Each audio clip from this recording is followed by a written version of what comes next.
Everyone, food and fun with Riya চ্যানেলে তোমাদেরকে আমি দেখাচ্ছি আমাদের রাতের খাবার, যেটাকে ডিনার বলে।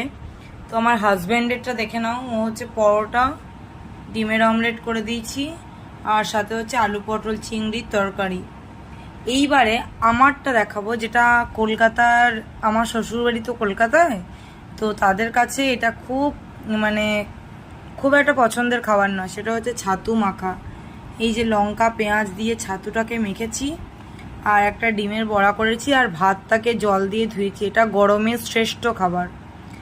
তোমরা বলতে পারো, তোমরা অনেকেই জানো এটা গরমের শ্রেষ্ঠ খাবার, কিন্তু আমার শ্বশুরবাড়িতে কেউ এইটা খায় না। এটা জল ঢালা ভাতও খায় না, এটাও খায় না, কিন্তু আমি খাবো, কারণ আমি আমার বাপের বাড়ি থেকে এটা খেয়ে আসছি। আমার খুবই পছন্দের খাবার, আর এটা হচ্ছে মিস্টার মুখার্জির খাবার।